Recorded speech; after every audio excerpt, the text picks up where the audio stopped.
এক ঘন কুয়াশা ভরা রাতে সমুদ্রের তলায় হঠাৎ এক উজ্জ্বল নীল আলো ঝলসে উঠল। অরিন, এক সাহসী ডুবুরি, হঠাৎ দেখতে পেল সমুদ্রের তলের গভীরে লুকানো একটি প্রাচীন পানির দুর্গ। দুর্গের ভেতর অদ্ভুত আলো ফুটছে আর জলস্রোত পথ ধরে কণ্ঠে ফিসফিস করছে। হঠাৎ পানির মধ্যে ফিসফিস, যে এখানে প্রবেশ করবে তার সাহস, বুদ্ধি এবং ধৈর্য পরীক্ষা হবে। এক ভুল পদক্ষেপে সব হারাবে। অরিন গভীর শ্বাস নীল এবং দুর্গের ভিতরে ঢুকল। অন্ধকারে ঝলসে উঠল কয়েকটি রহস্যময় প্রতীক এবং ধূসর ছায়ামূর্তি। ছায়ামূর্তিটি ধীরে ধীরে এগিয়ে এসে কণ্ঠে ফিসফিস করল, প্রথম ধাঁধা, আমি অদৃশ্য কিন্তু সবাই আমাকে চায়। আমি ছোঁয়া যায় না কিন্তু সবাই আমাকে খুঁজে পায়। আমি কে? অরিন বুঝল খেলা শুরু হল। অরিন কিছুক্ষণ থমকে দাঁড়াল, চোখ কপালে ঘষল এবং গভীরভাবে ভাবতে লাগল। শব্দগুলো তার ভেতরের স্মৃতি এবং গানকে টেনে আনা। আমি অদৃশ্য কিন্তু সবাই আমাকে চায়। আমি ছোঁয়া চায় না কিন্তু সবাই আমাকে খুঁজে পায়। হঠাৎ মনে পড়ল, সব মানুষ যা চায় কিন্তু ধরে রাখতে পারে না। জোরে চিৎকার করে সে বলল, উত্তর হল সময়। সঙ্গে সঙ্গে দুর্গের চারপাশের জল নীল ও সোনালি আলোতে ঝলসে উঠল। ধূসর ছায়ামূর্তিটি ধীরে ধীরে অদৃশ্য হয়ে গেল। ফিসফিস কণ্ঠ আবার ভেসে এলো, দ্বিতীয় পরীক্ষা, আমি অনুভূত হয় কিন্তু দেখা যায় না। আমি তোমার আনন্দ, দুঃখ, ভয় ও সাহসের অংশ। আমি কে? অরিন বুঝল দ্বিতীয় ধাঁধা আরও কঠিন। অরিন চোখ বন্ধ করে গভীরভাবে ভাবল। ধাঁধার শব্দগুলো যেন তার ভেতরের সব অনুভূতিকে জাগিয়ে তুলল। আমি অনুভূত হয় কিন্তু দেখা যায় না। আমি তোমার আনন্দ, দুঃখ, ভয় ও সাহসের অংশ। হঠাৎ মনে পড়ল, যে মুহূর্তে সে হাসে বা কাঁদে, ভয় পায় বা সাহস দেখায়, সবই তার অভিজ্ঞতার অংশ। জোরে চিৎকার করে সে বলল, উত্তর হল আবেগ। সঙ্গে সঙ্গে দুর্গের অন্ধকার ঝলমলে আলোতে ভরে গেল। দরজাগুলো খুলে গেল আর দূরে দেখা দিল একটি সোনালি পথ, যা তাকে তৃতীয় ধাঁধার দিকে নিয়ে যাচ্ছিল। ফিসফিস কণ্ঠ এবার ভেসে এলো, শেষ ধাঁধা, যা হারালে ফিরে পাওয়া যায় না কিন্তু যা দিয়ে জীবিত হও। আমি কে? অরিনের বুক কেঁপে উঠল। এটি চূড়ান্ত ধাঁধা।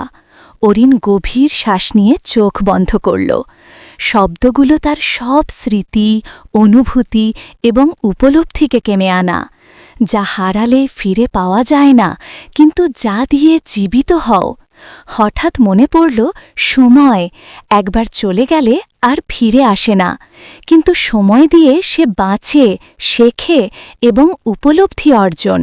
জোরে চিৎকার করে সে বলল, উত্তর হল সময়। সঙ্গে সঙ্গে সোনালি পথ ঝলসে উঠল।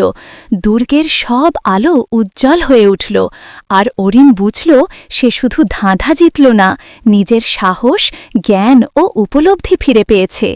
ফিসফিস কণ্ঠ আবার ভেসে এলো, এবার তুমি সত্যিকারের মুক্ত। কিন্তু মনে রেখো, প্রতিটি উত্তরের সঙ্গে আসে নতুন চ্যালেঞ্জ। অরিন হেসে বলল, আমি প্রস্তুত। উব্র তুষারঝোলের রাতে বরফে ঢাকা পাহাড়ের ঢালে হঠাৎ এক ঝলমলে নীল আলো ঝলসে উঠল। সায়ন্তন, এক সাহসী অভিযাত্রী, হঠাৎ দেখতে পেল পাহাড়ের মাঝখানে একটি প্রাচীন দুর্গের ধ্বংসাবশেষ, যা বরফে আচ্ছাদিত। ধ্বংসাবশেষের ভেতরে অদ্ভুত আলো ফুটছে আর বাতাসে ফিসফিস শব্দ ভেসে আসছে। হঠাৎ তুষারের মধ্যে ফিসফিস, যে এখানে প্রবেশ করবে তার সাহস, বুদ্ধি ও ধৈর্য পরীক্ষা হবে। এক ভুল মানেই চিরন্তন বিপদ। সায়ন্তন গভীর শ্বাস নীল এবং ধ্বংসাবশেষের ভেতরে ঢুকল। অন্ধকারে ঝলসে উঠল কয়েকটি রহস্যময় প্রতীক এবং ধূসর ছায়ামূর্তি। ছায়ামূর্তিটি ধীরে ধীরে এগিয়ে এসে কণ্ঠে ফিসফিস করল, প্রথম ধাঁধা, আমি অদৃশ্য কিন্তু সবাই আমাকে চায়।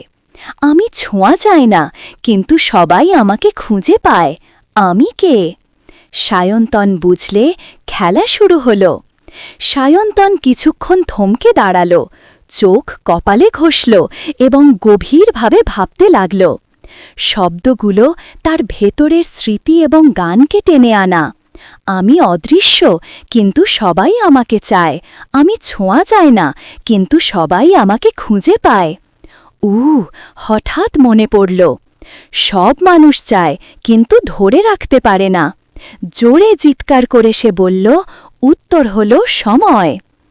সঙ্গে সঙ্গে ধ্বংসাবশেষের চারপাশের বরফ নীল ও সোনালি আলোতে ঝলসে উঠল।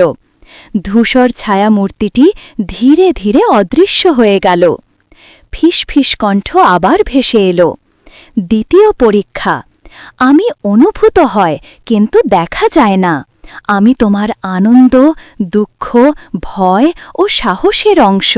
আমি কে? সায়ন্তন বুঝল দ্বিতীয় ধাঁধা আরও কঠিন। সায়ন্তন চোখ বন্ধ করে গভীরভাবে ভাবল। ধাঁধার শব্দগুলো যেন তার ভেতরের সব অনুভূতিকে জাগিয়ে তুল। আমি অনুভূত হয় কিন্তু দেখা যায় না।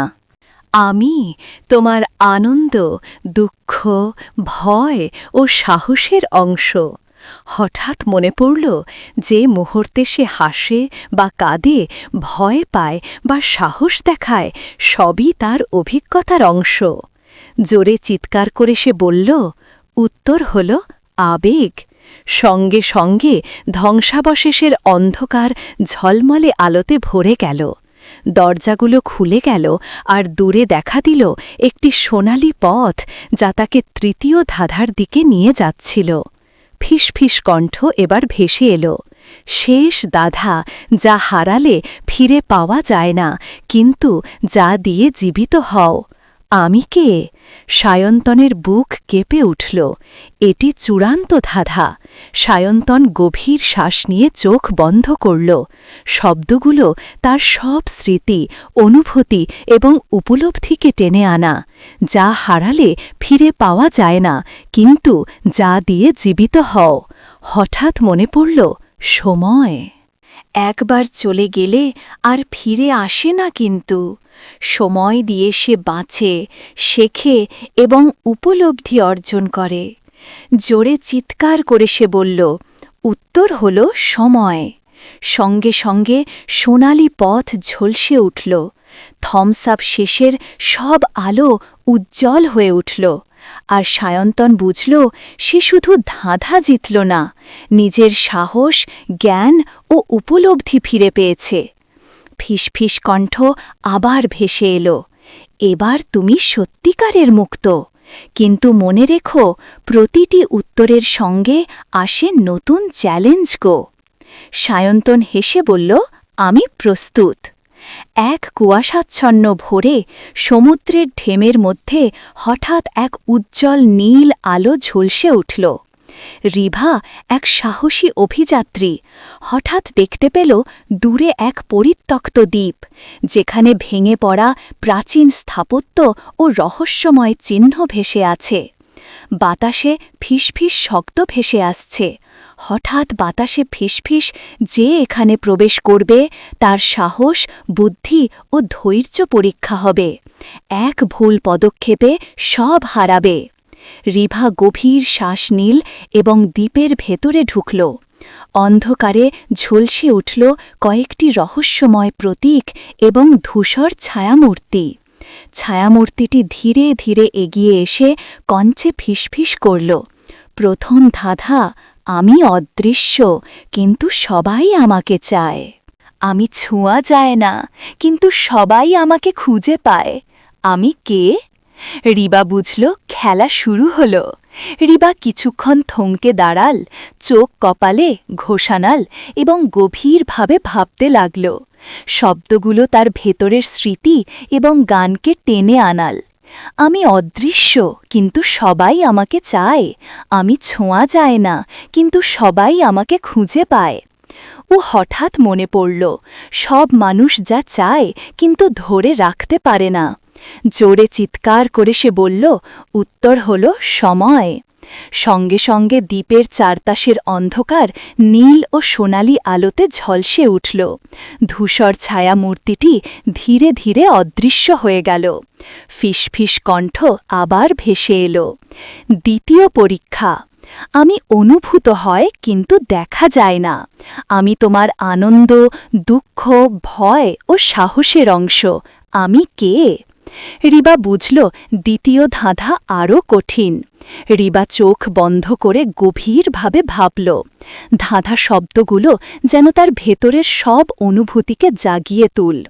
আমি অনুভূত হয় কিন্তু দেখা যায় না। আমি তোমার আনন্দ, দুঃখ, ভয় ও সাহসের অংশ। আমি কে? হঠাৎ মনে পড়ল, যে মুহূর্তে সে হাসে বা কাঁদে, ভয় পায় বা সাহস দেখায়, সবই তার অভিজ্ঞতার অংশ। জোরে চিৎকার করে সে বলল, উত্তর হল আবেগ। সঙ্গে সঙ্গে দ্বীপের অন্ধকার ঝলমলে আলোতে ভরে গেল। দরজাগুলো খুলে গেল, আর দূরে দেখা দিল একটি সোনালি পথ, যা তাকে তৃতীয় ধাঁধার দিকে নিয়ে যাচ্ছিল। ফিস ফিস কণ্ঠ এবার ভেসে এলো, শেষ ধাঁধা, যা হারালে ফিরে পাওয়া যায় না, কিন্তু যা দিয়ে জীবিত হও। আমি কে? রিবার বুক কেঁপে উঠল। এটি চূড়ান্ত ধাঁধা। রিবা গভীর শ্বাস নিয়ে চোখ বন্ধ করল। শব্দগুলো তার সব স্মৃতি, অনুভূতি এবং উপলব্ধিকে টেনে আনা, যা হারালে ফিরে পাওয়া যায় না, কিন্তু যা দিয়ে জীবিত হও। হঠাৎ মনে পড়ল সময়।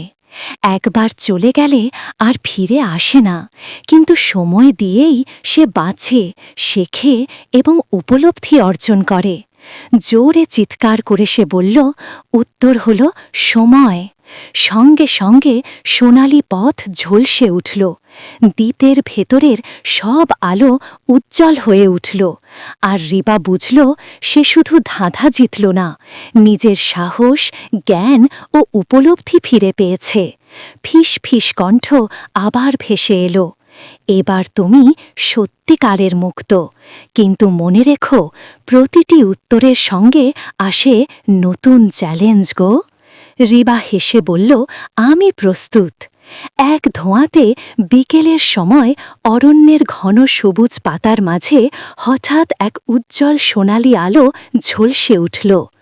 নায়েন, এক সাহসী অভিযাত্রী, হঠাৎ দেখতে পেল অরণ্যের ভেতরে লুকানো একটি প্রাচীন মন্দিরের ধ্বংসাবশেষ। ধ্বংসাবশেষের ভেতরে অদ্ভুত আলো ফুটছে, আর বাতাসে ফিসফিস শব্দ ভেসে আসছে।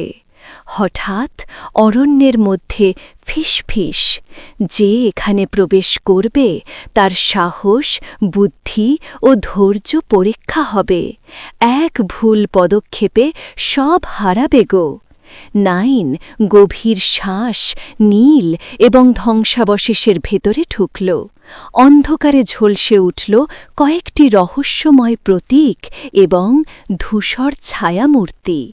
ছায়ামূর্তিটি ধীরে ধীরে এগিয়ে এসে কণ্ঠে ফিসফিস করল, প্রথম ধাঁধা, আমি অদৃশ্য, কিন্তু সবাই আমাকে চায়। আমি ছোঁয়া চাই না, কিন্তু সবাই আমাকে খুঁজে পায়। আমি কে? নাইন বুঝল, খেলা শুরু হল।